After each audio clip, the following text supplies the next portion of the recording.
Breaking news! Sa parehong products ang pinost ng Kathleen mga kasembreros, and then Mami Min, mas bet si Alden talaga para kay Kath mga kasembreros yan, at marami pang items sa vlog na ito.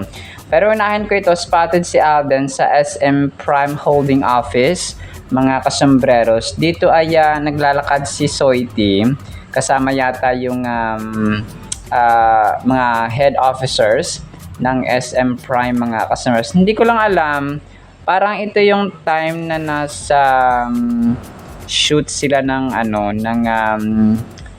dun sa Makati, sa Bello Medical Group mga customers, na gumagawa kasi ng advocacy or yung sa part ng SCAR project mga customers ni Kirsten. Pero medyo maiksi lang kasi yung video, tapos walang audio mga kasembreros, music background lang siya. Pinost ito ng admin bago lang mga customers. Pero tingnan natin yung mga susunod na mga updates dito, no? Parang papasok sila Alden sa elevator dito mga kasembreros, at saka papauwi na sila, no? Mga kasembreros. So yun, aabangan natin ang mga kaganapan dito mga customers, kung ano yung ginawa talaga ni Alden.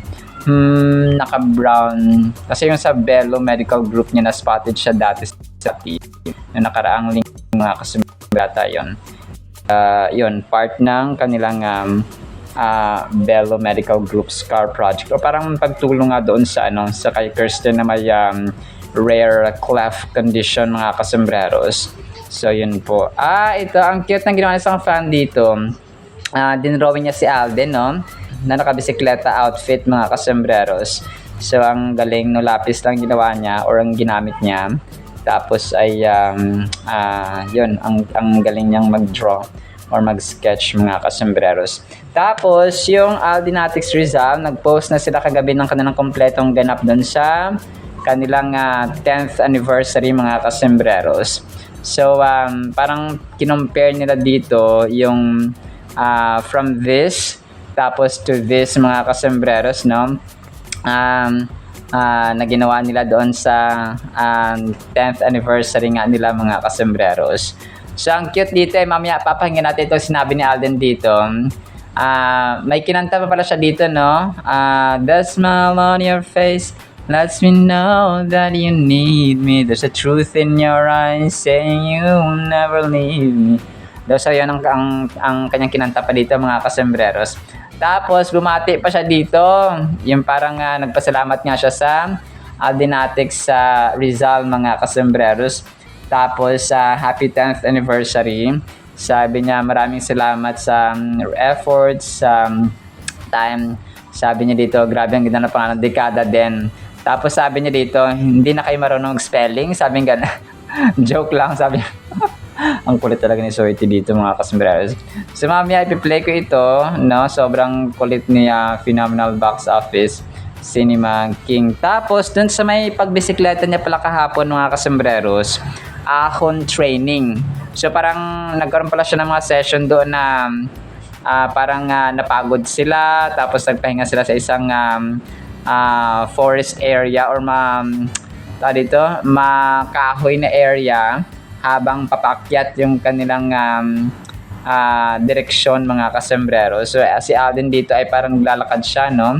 Hindi ko alam kung umiika-ika siya mga kasembreros, pero parang kasama niya dito sina Prince Benmar mga kasi if I'm not mistaken. Tapos parang tatlo sila dito na siklista mga kasembreros. So medyo malabo lang yung quality ng camera, pero nakita natin ito si Alden ay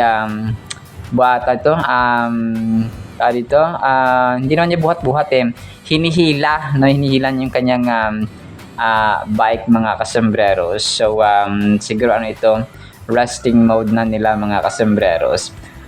Tapos ito na yung sinasabi kong kakulitan ni na Marian at ni Alden sa Stars on the Floor mga kasembreros, na kung saan ay sumayaw-sayaw, no, ang mag-ati na ito mga kasembreros. Post ito ng ATM kanina mga kasembreros. So dito ay yung kanilang tugtog ay yung kay Jennifer Lopez na Dance on the Floor mga kasembreros, or On the Floor. na kung saan ay binuhat-buhat pa nga niya si Marian dito at sobrang kulit na mag-ate. Sobrang kulit na mag-ate na ito mga kasembreros. Then, so so yun yung kanyang kanta dito mga kasembreros na posted ng ATM or Adventure Taste Moments mga kasembreros. Tapos, ito, ang cute ni na Kaloy Tentuko, Kaloy Oitingko, no, something like that. Kaloy Tantoko mga kasembreros na sa unang hirit. Sino nga to? Si Arjo Pertiera at saka si Ashley hindi siya si Ashley Ortega si Shaira Diaz, no, na wife nga ni EA Guzman mga. Parang sila dito, si Kaloy Tingkungko mga kasumers, no, sa kanyang TikTok. Kasi nagpasalamat siya dito yung mga background nila, si Alden, si Camille, si Barbie, si Christian mga kasembreros. So parang sumasayaw-sayaw sila dito, tapos sabi nila sa kanilang caption ay salamat sa support Alden Richards, Camille, Barbie, Mikael Daez at saka si Christian nasa likod. So pictures lang nila yung nasa likod mga kasus na Alden at saka na Barbie doon sa may GMA Sparkle Artist Center nga mga kasumero sa GMA building mismo. So parang lang nagsayaw, parang tripping lang nilang sumayaw, tapos ay parang nagpasalamat lang sa suporta kahit na picture lang naman yung nasa likod nina Alden at saka nina Barbie at nina Christian mga kasumero. So nagpasalamat sila sa suporta kunwari kina Tisoy mga kasembreros. Tapos ito na nga isa sa mga major items natin mga kasembreros. Nagpost ang Realme na telepono or cellphone ni Kath mga kasembreros sa brand endorsement. Tapos ang Vivo din, no, nagulat ako dito na halos sabay yung pag-post nila kanina ng brand endorsements nga mga kasembreros ng Kath din, no, si Alden ay sa Vivo. Alam ko yung ang Vivo kasi na Facebook page kanina nag-post 2 hours ago mga kasembreros. Tapos ang Realme naman ni Kath na phone din of course na brand ay iba lang yung brand of course ay kanina lang din nag-post, no. Dito ay meron siyang black, may violet at saka may yellow na themes or pictures mga kasembreros, no, na pinost para kay Phenomenal Box Office Cinema Queen. So yun po. Tapos si Alden yung naka-violet and naka-light purple or light violet si Alden mga kasembreros nung nakaraan. So yung kay Alden, siya medyo last week pa ito mga kasembreros or a few days ago mga kasembreros. Yung kay Catherine talaga na sobrang legit. So yung kanyang yung kanyang Realme, no, mga kasembreros ay pinost ng admin kanina. So kasi si Naybara Lopez na post ito, so I'm supposing na bago po ito mga kasembreros, no. Tapos yung kay Alden ay nung nakaraan nga na Vivo niya mga kasembreros na meet and greet or fan meet niya mga kasembreros. So yun po, no, talaga nagulat ako sabay yung post mga kasembreros ng Kath din ng parehong product, no. Parehong product pero magkaiba ng brand mga kasembreros of course or company. So Realme ang in-endorse ni Kath, tapos si Alden naman ay Vivo V70 FE mga kasembreros. So yun po, no, ang kulit lang. Sabi ko bakit halos magkasabay, no, yung Kath din mga kaso. So nakakatuwa lang po. Tapos si Kath 17 hours ago ay na-feature sa PH or Philippine Headlines mga kasembreros nung pagpunta nga niya sa Bhutan, no. Catherine Bernardo shares clips from her Bhutan getaway. So tapos si Phenomenal Box Office Cinema Queen mga kasembreros. So may caption ang Vivo kanina ng pag-post niya sa pag-post nila sa pictures ni Alden doon sa 1 hour ago lang pala ito, no, hindi 2 hours. All eyes on Alden Richards. The Vivo V70 FE grand launch hit different as Alden took over the stage, bringing star power, energy in a moment fans won't forget.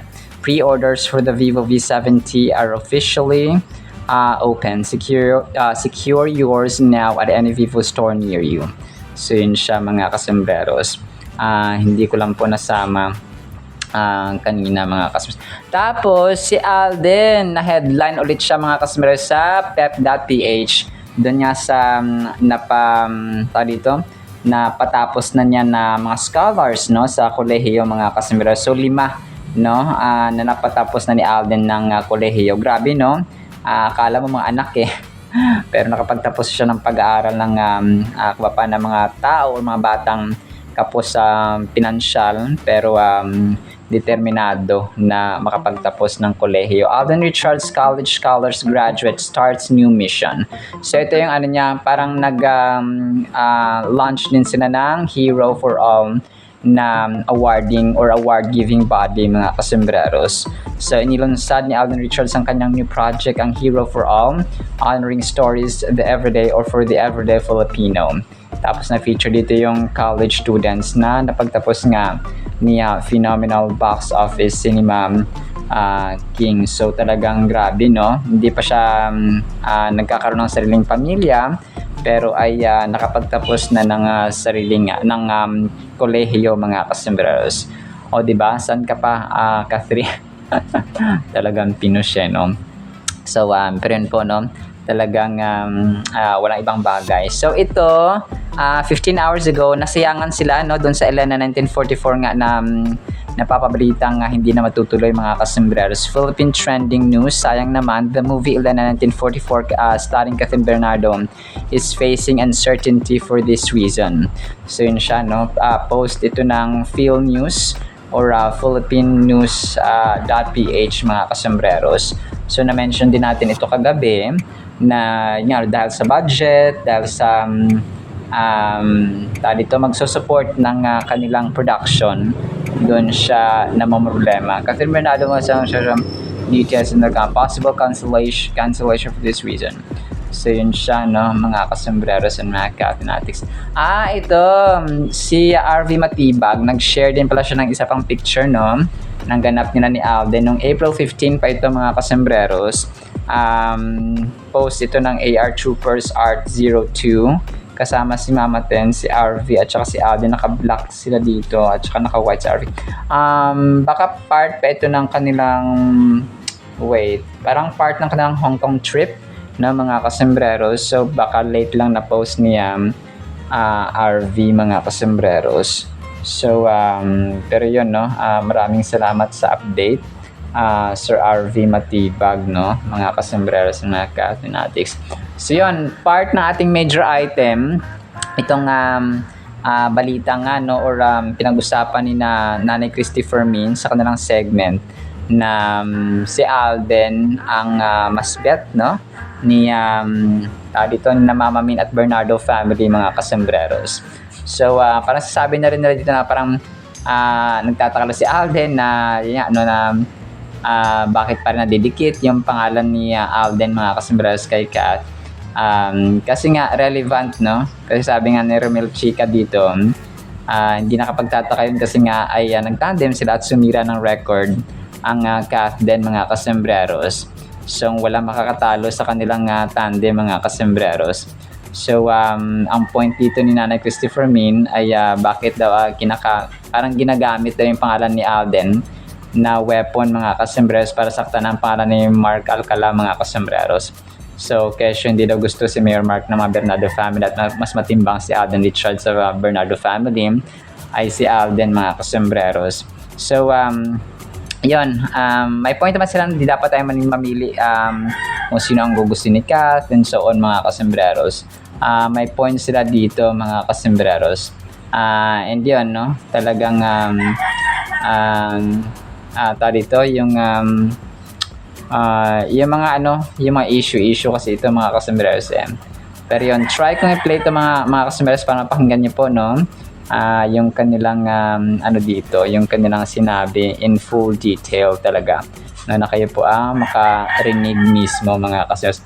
Tapos yung isang admin kanina nag-share, no, ng mga pictures ni Kath dito mga kasembreros, yung naka-blue siya tapos may sunflower. Tapos yung isa naman ay naka-white siya tapos parang minomodel na dito yung mga sing-sing, no, mga kasembreros. At saka yun, happy at saka Palagay ko itong puro, alam ko pa, parang mga throwback photos ito mga kasembreros ni Kath, no? Yung naka-white siya, tapos marami siyang jewelry. Palagay ko sa V-jewelry ito na endorsement mga kasembreros kung hindi ako nagkakamali. So, tapos may necklace, may rings, may bracelet, may earrings mga kasembreros. So yun, palagay ko ano ito, sa V-jewelry na business nila mga kasembreros, or sa business niya Mama Min, yung ano na ito, yung part ng kanyang endorsement nga mga kasembreros. Tapos ito, last item natin, ang Radar PH ay na-feature din po si Kath, no? Sabi nila dito ay a familiar place, a new chapter, Catherine Bernardo's Bhutan trip hits different. So yun siya, no? Wala siyang audio, mga customers na naka-mute lang siya. So yun po, no? Pero yan po ay post ng Radar PH sa kanilang TikTok na account mga kasembreros. So yun po. Tapos ito, sige, last item na lang natin ito mga kasembreros. Itong ano, hindi ko lang tawag ito, parang nag-post ng baboy or lechon baboy. Lechon baboy mga kasembreros. Tapos dahil lobas daw yung dila ng lechon, ay parang hinambing nila sa padila trend ni Alden mga kasembreros. So ang kulit lang, sabi ko pati ba naman baboy ay kinumpara nila sa pagpapadila ni Alden mga kasembreros. Di ba yung kanta natin na di na ba nakalimutan na sabi niya dito, rare aesthetic lechon na nag-Alden Richard trend. So ang cute lang niya. At saka ano ba yan, nakalabas yung dila ng ano, syempre nalabas na yung dila ng lechon mga kasembreros kasi nga ay dito nilechon siya mga kasembreros at inihaw sa apoy. So expected na yun mga kasembreros. So siguro yung ano lang, yung mga dito, yung nag-post nito ay alala, no, si Alden mga kasembreros, dahil nga ay sa padila trend na ginawa ni Alden, na sobrang nag-trend hindi lamang sa mga artista o hindi lamang sa mga vloggers or content creators, kundi maging sa ibang mga artista rin mga kasembreros. Alright, yun lamang po sa ating Kathden items ha. Sana po ay pakinggan nyo itong kakulitan ni Alden mga kasembreros sa 10th anniversary ng Aldenatics Rizal. And then so yun lang, tapos sa pakinggan natin ang salita ng Panginoon, sobrang mahalaga sa ating buhay. Isang pinagpalang araw po ha sa bawat isa. Thanks so much guys. Happy anniversary. Sumat na kayo.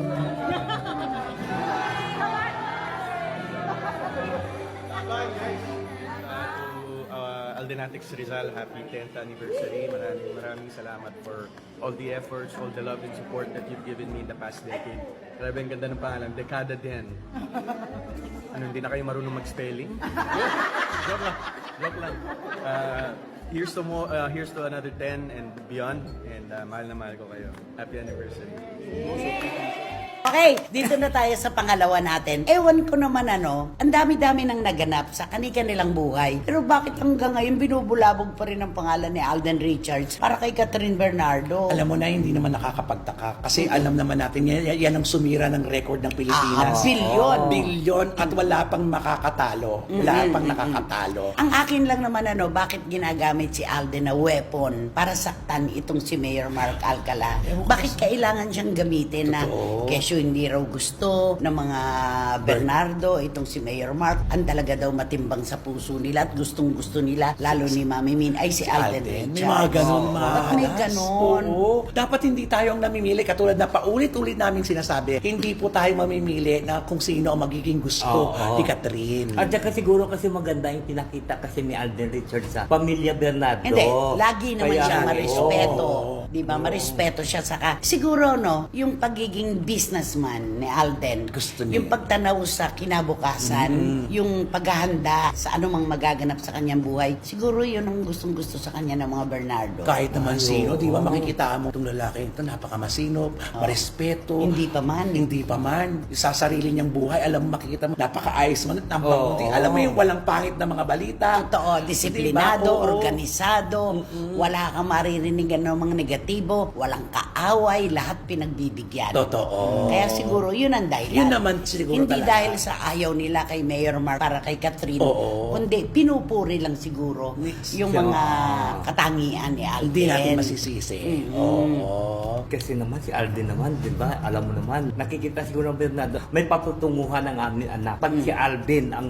Bakit nasa kay tabi Mayor niya. Mark wala? Ay, kasi tignan mo naman si Mayor Mark, anong ginagawa niya? Puro secret. Oh. Di ba? Secret pag kumain sila, secret pag pumunta kung saan. Hindi katulad kay Alden nga, di ba? Ay siguro niyayaya siguro na itong gagawin mo. Pag may pera ka, magnegosyo tayo, ganito, ganon. Siguro maganda yung... Maganda yung mga plano. Oo. Kasi business-minded din ang pamilya Bernardo eh. Correct. Kaya ganun siguro yun. Pero wag lang po sanang i-weaponize itong si Alden para lamang po makakuha ng issue laban kay Mayor Mark. Oo, at saka hayaan niya naman na si Catherine kasi kung sa sarili, kay Oo. Daniel na tapos na, kay Catherine, kay Alden, kay Na yung kay Mayor. Alden, wala naman Oo, silang oo. kinumpirma Correct. na nanligaw o naging sila. Wala. Wag na. Nananahimik po yung tao. Inaayos ang kanyang sariling Sarili. buhay. Yes. Wag na nating idikit pa kay Catherine dahil alam na po natin kung sino ang kadikit ng pangalan ngayon ni Catherine Bernardo. Oh, pag may Catherine, Oo. may Mayor. May Mayor. Yun. Ganun lang yun. Pag may Daniel, May may Kyla. Pag Alden, wala. Oo, yun lang. Career. Malinaw yun Oo, ha. yun yun. Malinaw yun. At hindi po siya nanggagamit ng kahit sino. Kaya ang tanong niya lagi, ba't ako na naman? Oo. Di ba? Ay, oo. Ba't kasali uli ako? Sikat ka kasi Alden, hayaan mo na. Kasi ikaw ay Relevant. relevant.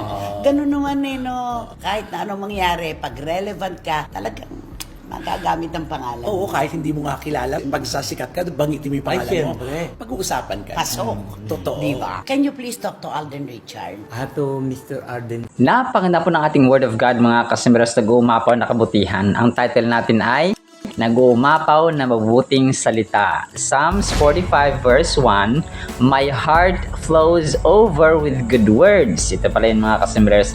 I sing my songs to the King, my tongue writes the words of a good writer. Very poetic, no? Parang napakamataling haga ang mga words dito ni Haring David mga kasembreros na ginamit dito sa Psalms 45 verse 1 mga kasembreros. So grabe no, talagang pag tayo po kasi ay parati nakaka-experience ng kabutihan, na kung paano nakakatanggap tayo parati ng mga good news, mabubuting balita, hindi puro bad news mga kasembreros, no? Lalo na kapag nagsitaasan ng presyo ng mabilihin, ako talagang kunot noon na tayo noon mga kasmes, noon napapakamot ulo na tayo kapag nagsitaasan yung presyo ng gasolina, ng mga bigas, ng pamasahe, no? Damay-damay kasi lahat mga kasmes kapag gasolina na yung nagtaas no? Kasi yung transportation noon ay talagang apektado ang mga merkado mga kasmes sa transportation ng mga produkto. So ganun po kasi yung transportation. So kunwari yung isang truck ng bigas or ng isang truck ng papaya, kapag nag-travel yan from province to the market, ay kung syempre gasolina ang gamit nun or crudo for example, ay talagang magsisitaasan mga kasembreros. Kung malaki ang cost or malaki ang binabayad no, or gastos sa pamasahe, sa crudo, sa gasolina and so on, ay magtataas din ang presyo na mabilihin na ito no, na dala-dala for example ng truck na iyon or ng transportation vehicle mga kasembrero. So ganun po siya. And then tayo, nasa nature na kasi ng tao na parang gusto natin parati ng kind words no? Hindi tayo, parang ayaw natin na makarinig ng mga bad words, na mga nag-aaway for example, nagdedebate for example parati, nagdidiskusyonan ng mga topics na parang ayaw natin marinig, no? Parang sa atin, nature na ng tao na we love we love loving words, we love good words mga kasembreros because yun yung nature natin, no? Gusto natin ng mabuting balita, gusto natin ng mabuting bagay, gusto natin ng mabuting kaibigan, gusto natin ng mabuting tao, gusto natin ng mabuting pamilya, gusto natin ng mabuting asawa, anak, kapatid, magulang, and so on. So, nature na natin yun kasi hindi mo naman gugustuhin na magkaroon ka ng nanay na masama or tatay na masama or kapatid na inggitero or masama or makulit mga kasembreros and so on. So, kuma pa yung good, no? Sa good side tayo mga kasembreros, and the opposite of good is bad, no? Or wrong mga kasembreros. So ganun po siya. At dito nga si Haring David mga kasembreros ay dinescribe niya, no, yung kanyang puso ay nag-umapaw ng napakaraming magagandang at mabuting salita mga kasembreros, no? Good words, no? Kind words mga kasembreros. So kind words, good words, they are pleasing sa ating pandinig mga kasembreros.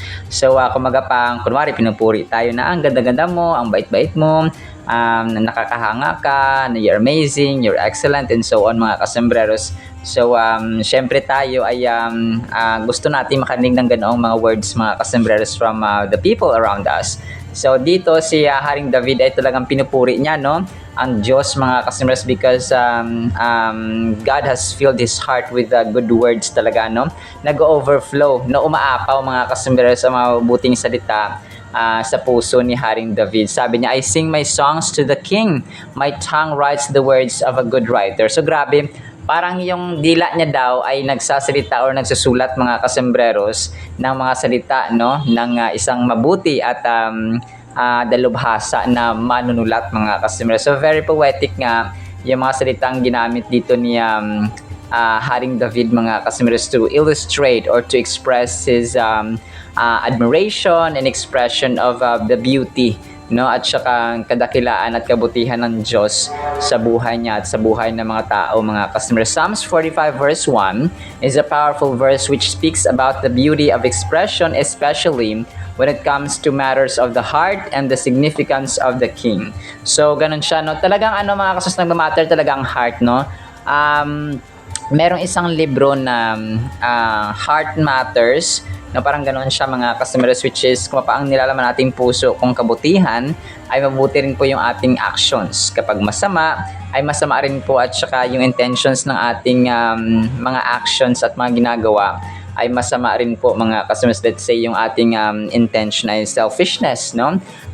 Pagiging madamot, selfish interest mga kasembreros, or sarili mo lang iniisip mo. So makita yan sa actions mo mga kasembreros. So kung ang laman ng puso mo ay kindness, so makita rin yun sa actions mo mga kasembreros na very kind ka, matulungin, and so on mga kasembreros. This verse draws our attention to the emotions that arise from within when we think about our relationships, whether with God or a loved one or even leaders in our lives. So yun siya, no? Relationships, kasi yung puso connected din ito sa relationships, no? Kung ikaw po ay may mabuting puso, so you have a good relationship as well sa family mo, sa asawa, sa kapatid, anak, magulang, and so on. So ganoon po siya sa katrabaho, no? May mga taong kapag hindi maganda ang kanilang puso, ang kanilang pag-uugali din po ay hindi gusto ng kanilang mga tao sa paligid nila mga kasembreros. The psalmist begins by indicating that his heart is filled with good thoughts or good words mga kasembreros. This reminds us that our inner feelings and inspirations can lead us to create beautiful things. So yun siya, kagaya na mention natin kanina, kung ano yung nilalaman ng ating isip, kung ano yung nilalaman ng ating puso, ay mag-lead ito, no, na mag-create mga kasembreros para ma-inspire tayo ba, no, na gumawa ng mabubuti at saka magagandang bagay mga kasembreros. By emphasizing the heart, the verse signifies that our emotions play a vital role in the expressions we make. So kagaya na mention natin na yung puso ay nagsisignify ng emotion. So definitely kung ano yung ating actions ay malaking role or malaki yung ginagampanan ng nilalaman ng ating puso mga kasembreros. Moreover, the act of speaking good about the King signifies that there is a sense of admiration, respect, and love toward authority. So authority mga kasembreros, kasi na-mention dito ni Haring David, no?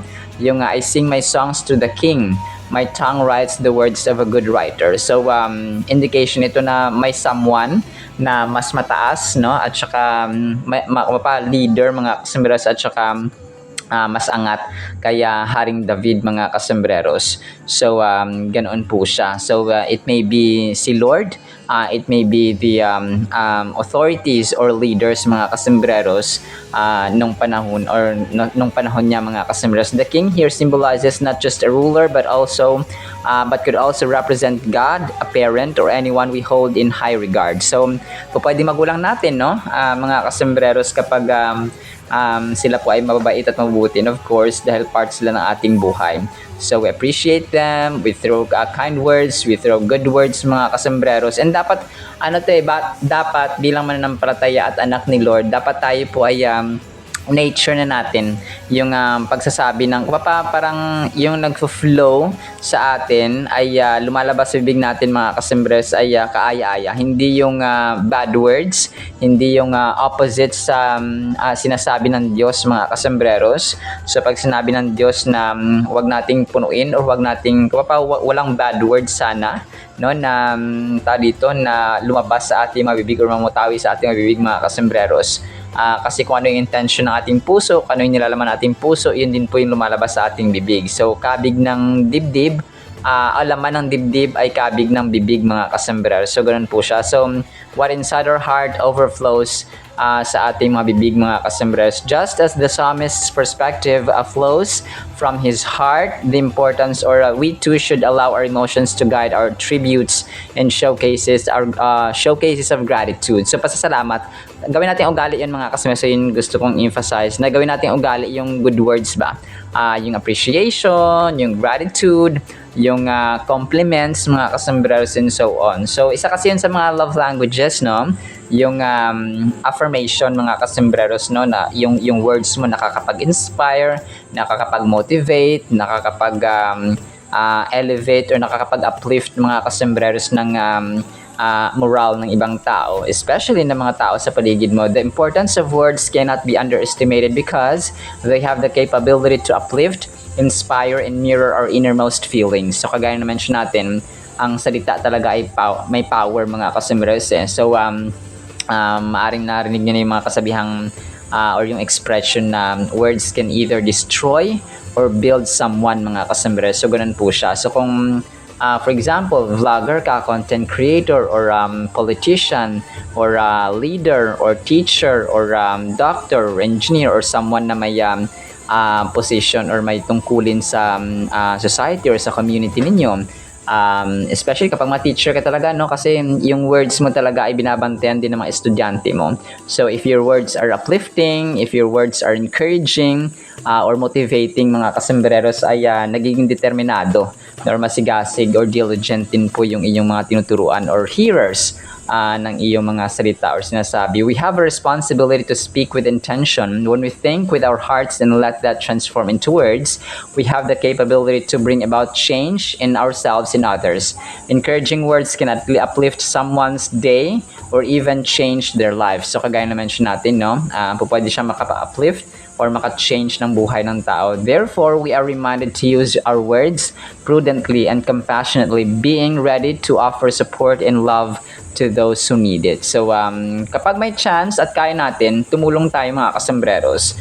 Kasi ang buhay natin sa mundong ito, it's about helping, it's about supporting one another, especially yung mga kapatiran natin sa simbahan or kapwa natin mananampalataya or any family member mga kasembreros. So, sa final thought natin, lesson that we can learn from this verse is the importance of honoring our leaders and those we look up to. When we share our thoughts and feelings about them, we affirm their efforts and celebrate their achievements. This builds a community of mutual respect and a culture of admiration. So, gawin nating kultura, no, parang ganon. Gawin nating tradisyon, gawin nating nakaugalian, gawin nating norms, no? Sa ganun siya yung term ngayon. Normalize natin. So ganun siya, normalize natin yung kind words, uplifting words, no, affirmation, compliments, and so on mga kasembreros. So that we can build a harmonious relationship sa ating community. Especially sa ating kapwa mananampalataya at pamilya, biological families and spiritual families mga kasembreros. Alright, so yun lamang po sa ating Word of God, ha. Nawa po ipagpalain po tayo ng pag-ibig, pananampalataya, pag-asa, and good words sa ating puso, isipan at buhay. In the mighty, holy, sweet, magnificent name of the Lord Jesus Christ, we pray, with the communion of the Holy Spirit of the living God. And everyone said Amen and Amen. See you sa next segment mga kasamaras and paalam po.